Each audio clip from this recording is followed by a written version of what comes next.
Calvary స్వరము నీ కొరకే, కల్వరి స్వరము నీ కొరకే.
నెహెమ్యా గ్రంథము 2వ అధ్యాయము 1వ వచనము. అటు తరువాత అర్తహషస్త రాజు ఏలుబడి కాలమున 20వ సంవత్సరములో నీసాను మాసమందు రాజు ద్రాక్షారసము త్రాగవల్లని చూచుచూ ఉండగా నేను ద్రాక్షారసము తీసుకొని రాజునకు అందించి తిని. మొదటి అధ్యాయానికి ఏ పేరు పెట్టాం? ప్రార్థన అధ్యాయము. ప్రార్థనా అధ్యాయము. 2వ అధ్యాయానికి ఏం పేరు పెట్టాం? జవాబుల అధ్యాయము. మొదటి అధ్యాయంలో ప్రార్థన, 2వ అధ్యాయంలో జవాబు. దేని కొరకు తను ప్రార్థన చేశాడు? ఎందుకొరకు ప్రార్థన చేశాడు? జాగ్రత్తగా మనం గమనిస్తే ఒక తీవ్రమైన సమస్యను ఎదుర్కోవడానికి తను ప్రార్థన చేశాడు. 2వ అధ్యాయం మనం చదివినప్పుడు తాను ప్రార్థన చేసిన తరువాత ఆ ప్రార్థనకు జవాబు చూడడానికి ఎదురు చూస్తున్నాడు అని సింపుల్గా మనం అనుకుంటున్నాం. కానీ అసలు తాను దేని కొరకు ఎదురు చూస్తున్నాడు, దేని కొరకు ప్రార్థన చేశాడు? Very simple. యెరూషలేము ప్రాకారములు తిరిగి కట్టబడాలని ప్రార్థన చేశాడు. అదే మనకు తెలుసు. వాస్తవంగా అది పూర్తి జవాబు కానీ కాదు. ఎందుకు నెహెమ్యా అంత తీవ్రంగా ప్రార్థన చేశాడు? ఎందుకు నెహెమ్యా అంత ఆసక్తితో ప్రార్థన చేశాడు? ఎందుకు నెహెమ్యా అంత ఉపవాసం ఉండి ప్రార్థన చేశాడు? అంత సుదీర్ఘంగా ప్రార్థన చేశాడు? అంటే తన ముందు ఉన్న సమస్య అంత తీవ్రమైందా? తన ముందు ఉన్న సమస్య అంత కష్టతరమైందా? అది అసాధ్యముగా కనిపిస్తుందా? ఏమిటి ఆ సమస్య? మనం నెహెమ్యా గ్రంథాన్ని చదివినట్లయితే మనకు అర్థమయ్యేది ఏమిటయ్యా అంటే, ఏముందండి, యెరూషలేము ప్రాకారములు కూల్చివేయబడినాయి, గుమ్మములేమో కాల్చివేయబడినాయి, తిరిగి నెహెమ్యా కట్టాలి అనే భావము, బాధ్యత కలిగి ఉన్నాడు. అంతే కదా? నో. రాజు దగ్గరకు వెళ్లే ముందు, రాజును కలుసుకొని తన విషయాన్ని చెప్పే ముందు నెహెమ్యా 4 months ప్రార్థన చేశాడు. ఆసక్తితో ప్రార్థన చేశాడు, భక్తితో ప్రార్థన చేశాడు, పట్టుదలతో ప్రార్థన చేశాడు. తనకు తెలుసు తాను చేస్తున్న ప్రార్థన ఒక అసాధ్యాన్ని సాధ్యపరచాలి అని చెప్పి, అసాధ్యంగా కనిపిస్తున్నటువంటి పరిస్థితిని సాధ్యంగా మార్చేయాలి అనేటటువంటి ఉద్దేశంతో ప్రార్థన చేయడం మొదలుపెట్టాడు. ఈరోజు ఈ మాటలు వింటున్న ప్రియ సహోదరులు, ప్రియ సహోదరులు, మీ జీవితంలో ఏదైనా మీ ఎదుట అసాధ్యంగా కనిపించే సమస్య ఉందా? అది ఏదైనా సరే. ఎస్, మా కుటుంబంలో ఒక సమస్య ఉంది, అది అసాధ్యంగా కనిపిస్తుంది. నా జీవితంలో ఒక సమస్య ఉంది, అది అసాధ్యంగా కనిపిస్తుంది. నా ఎదుట ఒక పరిస్థితి ఉన్నది, అది నాకు అసాధ్యంగా కనిపిస్తుంది. దానికి జవాబు నేను చూస్తాను అనే నమ్మిక నాకెందుకో కలగటం లేదు. నా జీవితంలో మంచి రోజులు చూస్తాను అనే నమ్మిక నాకెందుకో కలగటం లేదు. నా కుమారుని నిమిత్తమో, నా కుమార్తె నిమిత్తమో, నా భర్త నిమిత్తమో, నా భార్య నిమిత్తమో, ఉద్యోగంలో ఉన్న శోధనలో, వ్యాపారంలో ఉన్న నష్టాలో, ఇవన్నీ నేను చూస్తున్నప్పుడు నాకెందుకు అనిపిస్తుంది నేను తేరుకోలేనని? నాకెందుకో అనిపిస్తుంది నేను మంచి రోజులు చూడలేనని. ఎందుకనంటే నా ఎదుట ఉన్న సమస్య అంత తీవ్రమైంది. నా ఎదుట ఉన్న సవాలు నా శక్తికి మించింది. అవునా? అడుగుతున్నా, ఈరోజు నేను కలిగి ఉన్న సమస్య నా శక్తికి మించింది అన్నవారు చేయి చూపించండి. రైట్. ఈరోజు నువ్వు కలిగి ఉన్న సమస్య నీ శక్తికి మించింది. అవునా? అయితే ఈరోజు ఒక శుభవార్త చెప్పాలని ఆశపడుతున్నా. ఏమిటి అంటే, నీ శక్తికి సరిపడిన సమస్యలను ఎప్పుడు దేవుడు పట్టించుకోడు. నా మాట మీకు ఏమైనా అర్థమైందా? ఇందాక కొంతమంది చెయ్యత్తలా. ఎందుకు చేయత్తలా? నా సమస్య మీరు ఏమనుకుంటారు నా గురించి? మీరు ఎటువంటి సమస్యలైనా పటాపంచులు చేసి పడేస్తా, ఎటువంటి సమస్యలైనా తీర్చి పడేస్తా. మన గురించి మీకు పెద్దగా ఏమీ తెలీదు. జాగ్రత్తగా వినండి. నీ సమస్య నువ్వు తీర్చుకోగలిగిన సమస్య అయితే దేవుడు ఎప్పటికీ కూడా ఆ సమస్యలో కలుగజేసుకోడు. ఎందుకని? నువ్వు భోంచేస్తున్నావు కదా, దానికి దేవుడు ఎప్పుడైనా కలుగు చేసుకున్నాడా? కలుగు చేసుకోవాలా. ఎందుకని? నువ్వు చేయగలవు, నువ్వు భోజనం చేయగలవు. ముందు ప్లేట్ పెట్టాలే తప్ప దాన్ని నువ్వు చాలా త్వరగా ఖాళీ చేయగలవు. దానికి నీకు దేవుని హెల్ప్ నీకు ఏమైనా కావాలా?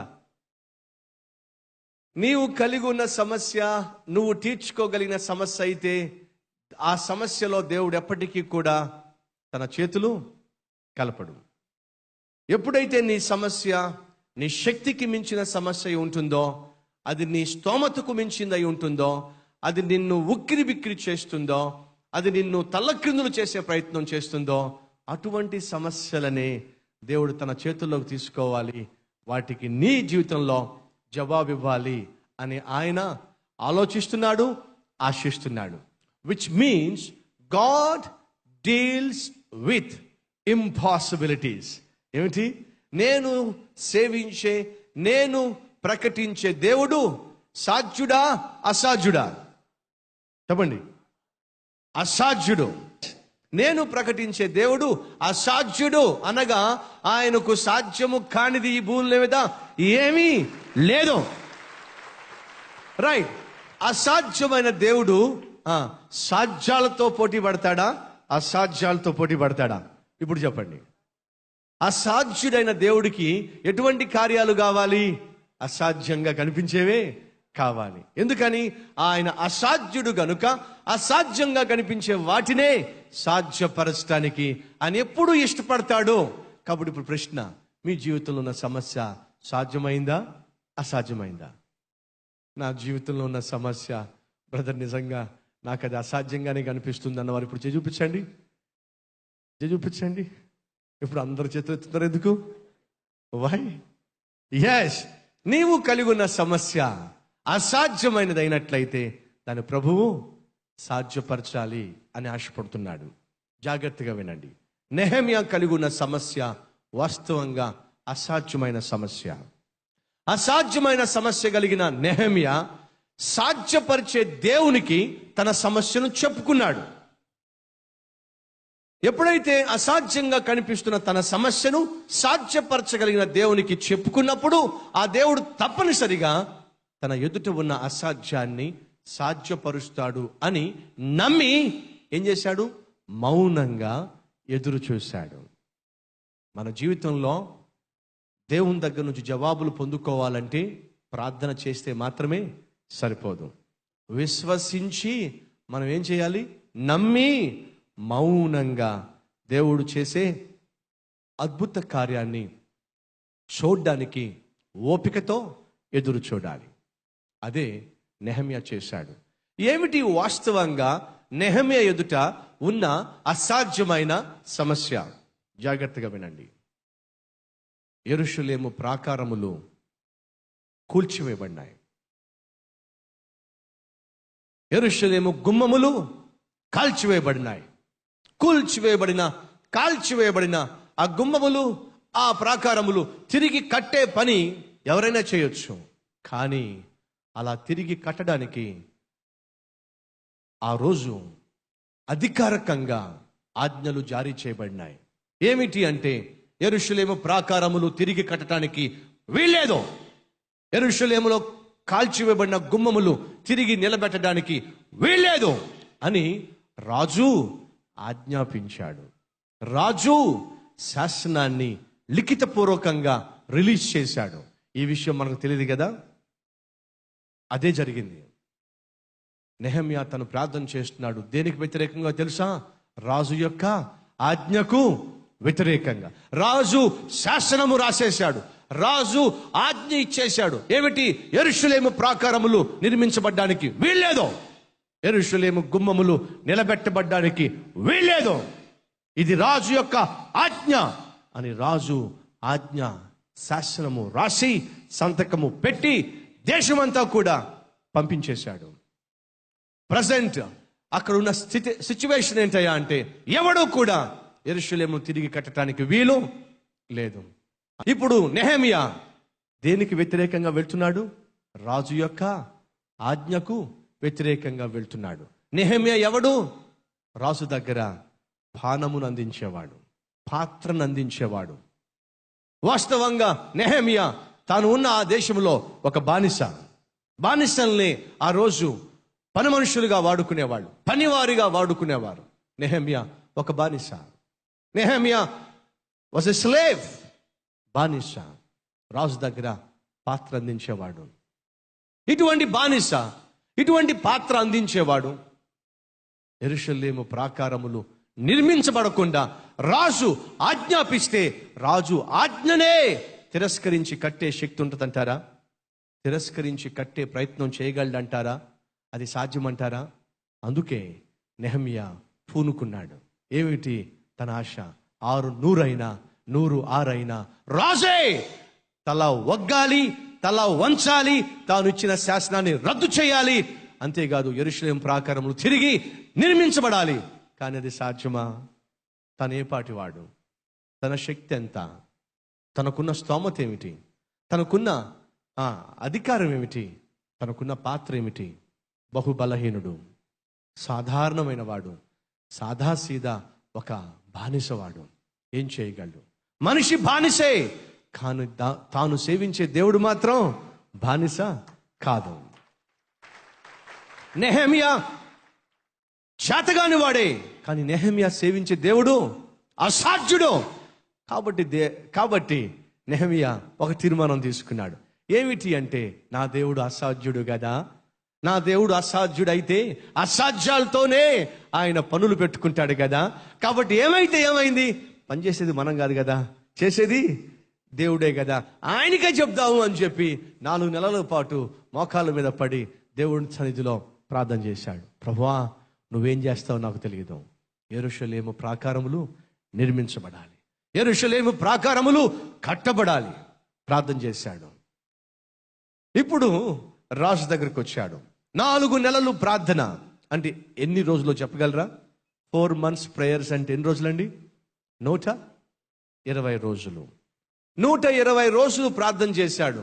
మరి ఆ ప్రాకారములు కట్టడానికి వారికి ఎంత సమయం పట్టిందో తెలుసా?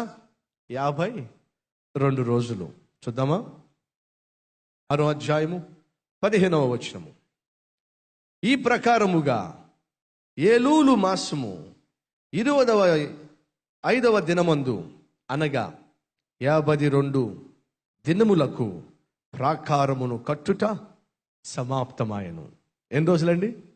52 రోజులలో ప్రాకారం కట్టివేశారట.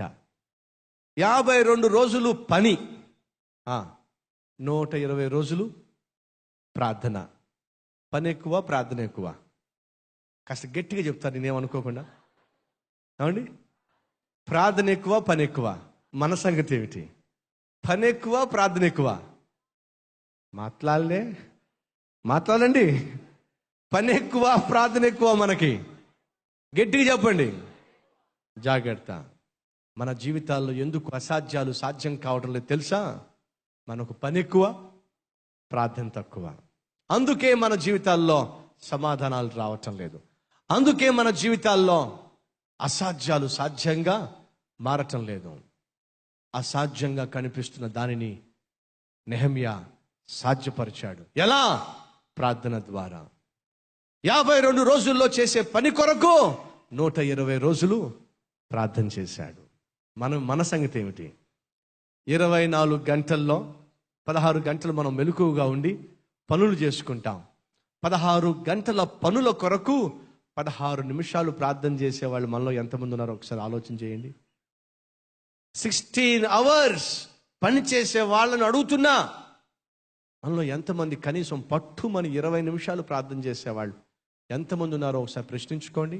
అసాధ్యాన్ని సాధ్యపరుచుకుంటాం అని అంటున్న మనం అందుకు తగిన ప్రార్థనా జీవితం లేకపోతే ఎలా సాధ్యం అసాధ్యాన్ని సాధ్యపరచుకోవడం?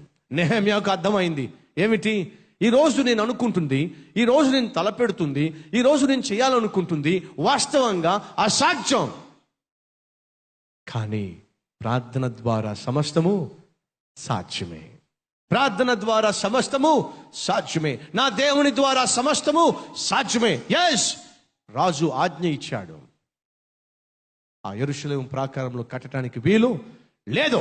శాసనము రాసి ప్రచారం చేయించాడు. అది అందరికీ తెలుసు. రాజు ఆజ్ఞనే ఇప్పుడు తలక్రిందులు చేయడం, రాజు మెడ వంచి పనులు మొదలు పెట్టడం నెహెమ్యాకు సాధ్యమా? కానీ నెహెమ్యా అసాధ్యాన్ని సాధ్యపరచాలి అని చెప్పి అసాధ్యుడైన దేవుడితో 4 నెలలు కుస్తీ పట్టాడు, ప్రార్థన చేశాడు. నెహెమ్యా పట్ల రాజుకు దయను దేవుడు పుట్టించాడట. 2వ అధ్యాయము 1 నుంచి 2-3 వచనాలు. అర్థహస్త రాజు ఏలుబడి కాలమున 20వ సంవత్సరములో నీసాను మాసమందు రాజు ద్రాక్షారసము త్రాగవల్లని చూచుచూ ఉండగా నేను ద్రాక్షారసము తీసుకుని రాజునకు అందించితిని. అంతట పూర్వము నేనెన్నడూను అతని ఎదుట విచారముగా ఉండలేదు. కాగా రాజు అంటున్నాడు, నీకు వ్యాధి లేదు కదా, నీ ముఖము విచారముగా ఉన్నదేమి, నీ హృదయ దుఃఖము చేతనే అది కలిగినదని నాతో అనగా నేను మిగుల భయపడి, రాజు చిరంజీవి అగునుగాక, నా పితరుల సమాధులుండు పట్టణము పాడైపోయి దాని గుమ్మములు అగ్ని చేత కాల్చబడి ఉండగా నాకు దుఃఖముఖము లేకపోవునా అని రాజుతో అంటిని. అప్పుడు రాజు, ఏమి కావలసి నీవు మనవి చేయుచున్నావని నన్ను అడగగా నేను ఆకాశమందలి దేవునికి ప్రార్థన చేసి రాజుతో, నీ సముఖమందు నేను దయ పొందిన ఎడల నా పితరుల సమాధులుండు పట్టణమును తిరిగి కట్టునట్లుగా నన్ను యూదా దేశమునకు పంపుడని వేడుకొనుచున్నాను అని మనవి చేసెను. అందుకు రాజు, రాణి తన యొద్ద ఉండగా నీ ప్రయాణమునకు ఎన్ని దినములు పట్టును, నీవు ఎప్పుడు తిరిగి వచ్చేదవని అడిగెను. నేను ఇంతకాలమని చెప్పినప్పుడు రాజు నన్ను పంపుటకు చిత్తము గలవాడాయను. ఇదియుగాక రాజుతో నేను ఇట్లాంటిని, రాజునకు అనుకూలమైతే యూదా దేశము నేను చేరు వరకు నన్ను దాటించున్నట్లుగా నది అవతలనున్న అధికారులకు తాకీదులను, పట్టణ ప్రాకారమును, మందిరముతో సంబంధించిన కోట గుమ్మములకును, నేను ప్రవేశింపబో ఇంటికిని దూలములు మ్రానులు ఇచ్చునట్లుగా రాజుగారి అడవులను కాయు ఆసాపునకు ఒక తాకీదును ఇయుడని అడిగితిని. అలాగు నాకు తోడుగా ఉండి నాకు కృప చూపుచున్న నా దేవుని కరుణాహస్తము కొలది రాజు నా మనవి ఆలకించెను. ఒక రాజు శాసనం చేశాడు. ఒక రాజు తాకీదు రాసి దేశం మొత్తానికి తెలియచేశాడు. ఏమిటి? ఈ ప్రాకారము కట్టబడ్డానికి వీలు లేదు. ఇంతకీ ఎవరు ఆ రాజు? యెరూషలేము ప్రాకారములు నిర్మించబడకుండా, యెరూషలేము గుమ్మములు నిలబెట్టబడకుండా ఆ పని జరగకూడదు అని చెప్పి శాసనాన్ని రాసింది ఏ రాజు? యెరూషలేము తిరిగి కట్టబడకుండా ఉండడానికి శాసనం ఇచ్చిన రాజు ఎవరో తెలుసా మీకు? చూద్దాం రండి. 22వ వచనము. ఇది తప్పకుండా చేయుటకు మీరు జాగ్రత్త పడుడి, రాజులకు నష్టము కలుగునట్లు ద్రోహము పెరగకుండా చూడుడి అని సెలవిచ్చెను. రాజైన అర్థహస్త పంపించిన ఉత్తరము యొక్క ప్రతి రెహూమునకును షిమాయికిని వీరి పక్షమునున్న వారికిని వినిపింపబడినప్పుడు వారు త్వరగా యెరూషలేములోనున్న యూదుల యొద్దకు వచ్చి బలవంతము చేత అధికారము చేతను వారు పని ఆపునట్లుగా చేయగా యెరూషలేములో నుండి దేవుని మందిరపు పని నిలిచిపోయెను. ఇంతకీ యెరూషలేము కట్టబడకుండా ఆజ్ఞాపించింది ఎవరో తెలుసా?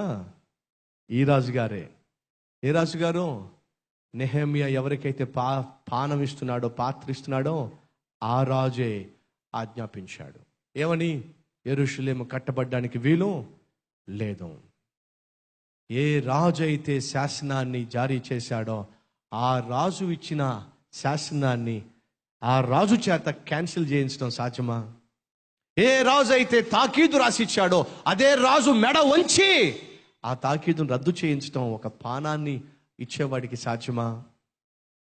జాగ్రత్తగా మీరు ఆలోచన చేస్తే నెహెమ్యా తను చెప్పిన మొత్తం విషయంలో ఎక్కడ యెరూషలేము గురించి మాట్లాడా? అస్సలు మాట్లాడలా. యెరూషలేము ఊసే ఎత్తితే ఏమైంది? ఓరి దుర్మార్గుడా, ఏ పట్టణం అయితే కట్టబడకూడదని నేను నా సంతకం పెట్టి శాసనం పంపించానో ఆ పట్టణాన్ని నా చేతే కట్టిద్దామని ప్లాన్ చేస్తున్నావా? ఓరి దుర్మార్గుడా అని ఎవరక్కడా అంటే చాలు ఏమైపోతాడు నెహెమ్యా? నరికివేయబడతాడు. నెహెమ్యా తెగించాడండి. ఎక్కడి నుంచి వచ్చింది తెగింపు? ఎక్కడి నుంచి వచ్చింది ధైర్యం? ఎక్కడి నుంచి వచ్చిందండి ఈ బోల్డ్నెస్? అక్కడి నుంచి వచ్చింది. ఎక్కడి నుంచి? 4 నెలల ప్రార్థనలో నుంచి ధైర్యం పుట్టుకొచ్చింది. ఏమిటా ధైర్యం? ఈ అర్థహస్త ఆఫ్టర్ ఆల్ ఒక చిన్న దేశానికి రాజు కానీ నేను సేవించే నా రాజు ప్రపంచానికే రారాజు. ఆ రారాజు నాకు తోడుగా ఉండగా ఈ రాజు శాసనాన్ని చచ్చినట్టుగా తిరిగి తీసుకోవాల్సిందే. మెడ వంచి యెరూషలేము పనిని జరిగించాల్సిందే.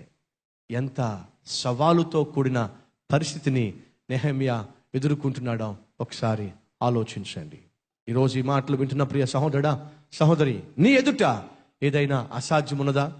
నీ ఎదుట ఏదైనా అసాధ్యమైన కార్యమున్నదా? నీకు వ్యతిరేకంగా అధికారులు ఏమైనా రాశారా?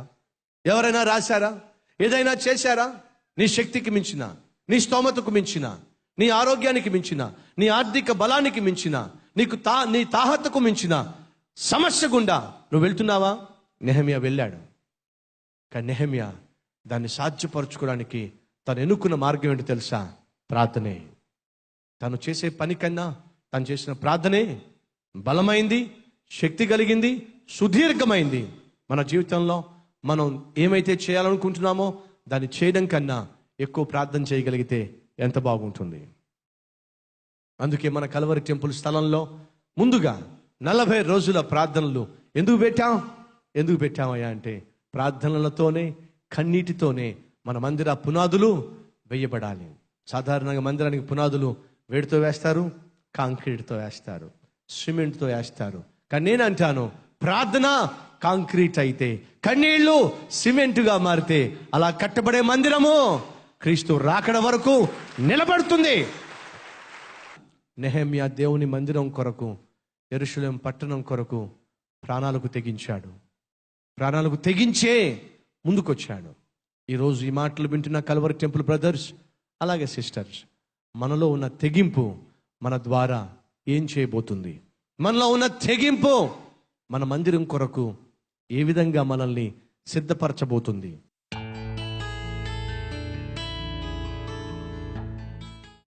మహాపరిశుద్ధుడైన ప్రేమ కలిగిన తండ్రి, ఆ ఎదుటిగా శక్తివంతమైన ప్రభు అధికారులు ఉన్నప్పుడు, శాసనాలు చేయబడినప్పుడు ఎలా ఎదుర్కోవాలో, అలా ఎదుర్కోవడానికి మాకేం కావాలో మీరు మాకు తెలియచేసిన విధానం బట్టి మిమ్మల్ని స్తుతిస్తున్నాను. మా కల్వరి టెంపుల్ సభ్యులు నెహెమ్యా వలె మేము ప్రార్థన చేస్తాం, రెండవదిగా నెహెమ్యా వలె మేము ఇవ్వవలసినట్టుగా మేము ప్రభువుకి ఇస్తాం అని ఎంతమంది అయితే తీర్మానం తీసుకున్నారో ఆ తీర్మానానికి ప్రభువా వారు కట్టుబడి ఉండడానికి కావలసిన ఆర్థిక శక్తిని, బలమునివ్వండి. నీకే మహిమ, ఘనత, ప్రభావములు చెల్లిస్తూ యేసు పరిశుద్ధ నామంలో వేడుకొనుచున్నాం తండ్రి.